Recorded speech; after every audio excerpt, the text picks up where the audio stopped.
Age تھی, ہمارا سنہری دور تھا, اور وہ تھی مدینہ کی ریاست. تو ہم نے اس کو بیس کیا تھا, اس کے اوپر ہماری جو آبجیکٹو ریزولوشن ہے, جو قرارداد پاکستان ہے, وہ سب اسی کے اوپر بیس ہے, مدینہ کی ریاست کے اوپر. مثالی اسلامی فلاحی ریاست دنیا کے ملکوں میں پہلے بھی کہہ بیٹھا ہوں, خوشیاں بنی مسلمانوں کے اندر کہ ایک ایسی ریاست بن رہی ہے جو کہ اسلام کے نام پہ ہے, کیونکہ کوئی اور ریاست اسلام کے نام پہ نہیں بنی سوائے پاکستان کے. تو میں جو ویژن ہے وہ صرف پہلے آپ کو 2-3 جملوں میں ہی بتا دوں کہ جو بنیاد رکھی جاتی ہے مدینہ کی ریاست کی میرے نبی صلی اللہ علیہ وسلم نے, وہ تھی عدل اور انصاف پہ. اور اس کے اوپر بہت آج سے تقریباً 800 سال پہلے دنیا کے جو سمجھا جاتا ہے کہ ماڈرن ہسٹری کے باپ تھے, چاہے وہ مغرب ہو یا دنیا مانتی ہے ان کو, ان کا نام تھا ابن خلدون. وہ اپنی کامنٹریز میں لکھتے ہیں کہ ایک اگر اسٹیٹ کے اوپر وہ اپنا سارا تجزیہ نکالتے ہیں کہ اگر ایک ریاست کے اندر عدل اور انصاف نہ ہو وہاں خوشحالی نہیں آ سکتی. یہ آج سے 800 سال پہلے لکھتے ہیں کہ بنیادی چیز خوشحالی کے لیے, غربت کم کرنے کے لیے عدل اور انصاف ہے. اور وہ کیوں ہے وہ تفصیل میں بیان کرتے ہیں کہ بزنس بھی, سرمایہ کار انویسٹ اس ریاست میں کرتے ہیں جہاں ان کو پتا ہو کہ یہاں قانون مکمل طور پہ ان کی حفاظت کرے گا, کوئی طاقتور آ کے ان کی زمین پہ, ان کے کاروبار پہ قبضہ نہیں کرے گا, جو وہاں کا ٹیکس کا نظام ہوگا وہ منصفانہ ہوگا. ان کو کوئی یہ خوف نہیں ہوگا کہ آتے ساتھ ہی کوئی قبضہ گروپ ان کی جگہ پہ قبضہ کر لے گا, کیونکہ وہ انصاف ہوگا. جدھر انصاف ہے وہ قبضہ گروپ نہیں ہے, جدھر انصاف ہے وہ ظلم نہیں ہے, جدھر انصاف ہے وہ NRO نہیں ہے. وہ بڑے لوگ چوری نہیں کر کے معاف نہیں کروا سکتے, کیونکہ قانون کے سامنے سب ایک برابر ہے. تو یہ جب مدینہ کی ریاست کی بنیاد رکھی گئی عدل اور انصاف پہ, تو یہ یاد رکھیں کہ وہ اس وقت بڑے برے حالات تھے, خوشحالی بعد میں آئی, پہلے انصاف آیا. تو آج میں اس لیے اس کے اوپر بات کرنا چاہتا ہوں کہ ہم اس ویژن سے اتنا دور جا رہے ہیں کہ مجھے خوف آ رہا ہے کہ ہم بچیں گے بھی یا نہیں بحیثیت قوم. ایک انگریزی کی سٹیٹمنٹ ہے, نیشنز وداؤٹ اے ویژن ڈائی. قوم جو اپنے نظریے سے ہٹ جاتی ہے وہ مر جاتی ہے. تو یہ میں آپ کے لیے یہ باتیں اس لیے رکھ رہا ہوں کیونکہ جب سے یہ ایک سازش کے تحت ایک اس ملک کے مجرموں کی حکومت ہمارے اوپر نافذ کی گئی, ذرا ملک کے حالات دیکھ لیں کہ کدھر سے کدھر پہنچ چکے ہیں. اور میں اس لیے یہ آپ کے لیے کہہ رہا ہوں کیونکہ اب جس طرف آپ جا رہے ہیں میں آخر میں ادھر آؤں گا کہ اگر ہم بحیثیت قوم, میں اپنی ساری قوم کو, پارٹی کو نہیں کہہ رہا, قوم کو کہہ رہا ہوں کہ اگر آج ہم نہیں جاگیں گے اور ہم جد و جہد نہیں کریں گے, ہم سب ذمہ دار ہوں گے جس طرف اب ہم جس رخ پہ نکل چکی ہے. سب سے پہلے معیشت آ جائے. دیکھیں معیشت جو ہے نا, اس کے اوپر بھی ایک بڑا ضروری ہے, میں جو شروع میں بات کی کہ ادھر بھی انصاف چاہیے ہوتا ہے, رول آف لا چاہیے ہوتا ہے, سرٹنٹی چاہیے ہوتی ہے.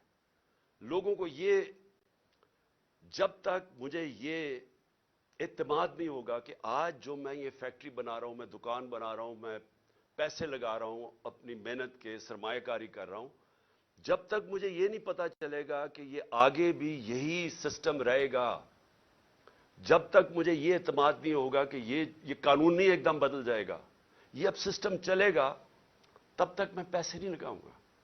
بلکہ وہ چھوڑیں, یہ چھوڑیں کہ میں ملک میں نہیں لگاؤں گا, باہر سے بھی نہ کوئی پیسے لے کے آئے گا ملک کے اندر سرمایہ کاری کرنے کے لیے, اور اندر سے بھی آپ کے ہمارے جو سرمایہ کار ہے وہ کسی اور ملک میں جا کے پیسے لگائیں گے. اب دبئی میں جا کے کبھی پوچھیں, پاکستانی بزنس مین وہاں کتنے کارخانے بھی چلا رہے ہیں, بزنس بھی چلا رہے ہیں, ان سے پوچھے تو صحیح کہ جب آپ کا ملک ہے آپ نے پاکستان میں کیوں نہیں پیسہ انویسٹ کیا, آپ کیوں دبئی میں جا کے پیسہ لگا رہے ہیں, اور ملیشیا میں بھی یہی ہے. تو وہ سب سے پہلی بات کہیں گے کہ یہاں ہمیں اعتماد ہے ان کے قانون کے اوپر, ہمیں یہاں رول آف لا نظر آتا ہے, اس لیے ہمیں اعتماد ہے کہ جو ہماری انویسٹمنٹ ہے, جو سرمایہ کاری ہے, ان کا قانون اس کی حفاظت کرے گا, اس لیے لوگ انویسٹ کرتے ہیں. اور ہماری جو سب سے بڑی طاقت ہے اوورسیز پاکستانی, جن 1 crore overseas Pakistani, 10 million overseas Pakistani ہیں. آپ یہ سمجھ جائیں کہ اگر ان میں سے میں پھر سے ایک فگر دیتا ہوں, 20 لاکھ بھی 15 سے 20 لاکھ پاکستان میں سرمایہ کاری کرنی شروع کر دیں تو ہمیں کوئی کسی کے سامنے ہاتھ پھیلانے کی ضرورت نہیں پڑے گی. لیکن وہ کیوں نہیں آتے یہاں؟ کیونکہ ان کو اعتماد ہی نہیں ہمارے انصاف کے نظام میں. بلکہ جو آئے تھے, ہمارے دور میں جو آئے تھے, وہ سوچ رہے ہیں ملک چھوڑ کے جانے کا. اور وہ کیوں میں صرف 3-4 موٹی, زیادہ میں نے اور چیزوں پہ بات کرنی ہے, تو میں صرف آپ کو معیشت کے اوپر صرف فگرز دے دوں. جس دن ووٹ آف نو کانفیڈنس ہمارے خلاف سازش کے تحت کیا گیا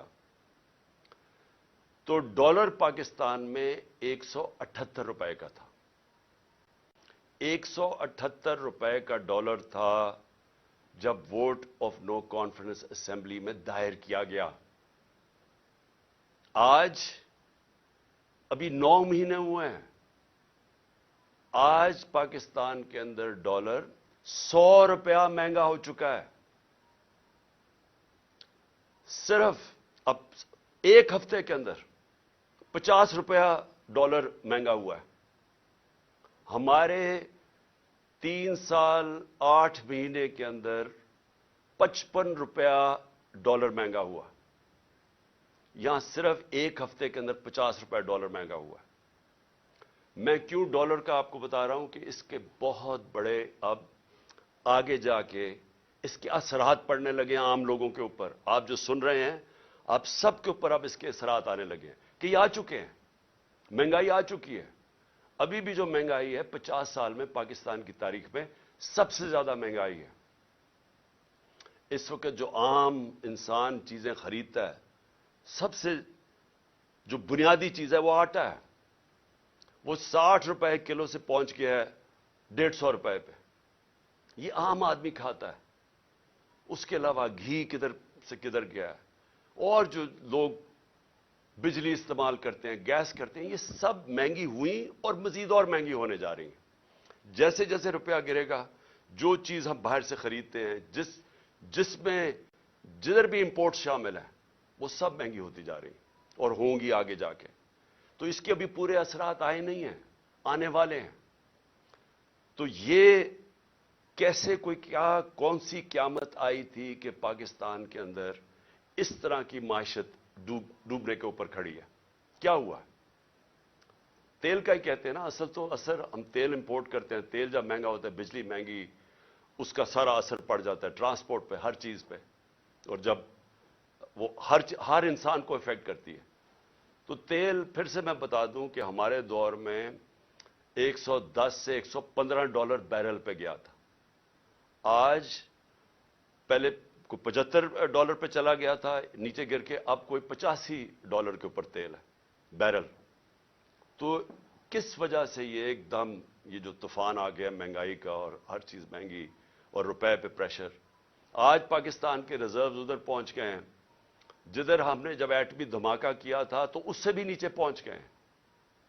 تو جو ریزروز, اگر آپ اس کا مطلب یہ کہ جب آپ کے ریزروز گرتے ہیں تو روپے پہ پریشر پڑ رہا ہے, اور جب ریزروز گرتے ہیں اس سے بھی خوفناک چیز جو ہم سارے پاکستانیوں کو تشویش ہوگی سن کے کہ ہماری سیکیورٹی پہ اس کا افیکٹ جاتا ہے. ہندوستان کے ریزروز کچھ پتہ نہیں 550 ارب ہے. 550 ارب ڈالر ہیں. ہمارے 3 ارب ڈالر سے بھی نیچے گر گئے.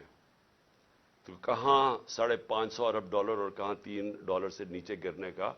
صرف آپ کو اگر کبھی آپ کو دل کے اوپر اگر تکلیف پہنچانی ہے تو ہندوستان کی چینلز دیکھیں آج کل وہ کس طرح پاکستان کا نام لے رہی ہیں کہ یہ صرف 9 مہینے کے اندر ملک کدھر سے کدھر پہنچ گئے. اب میں جو یہ امپورٹڈ گورنمنٹ کے imported finance minister Ishaq Dar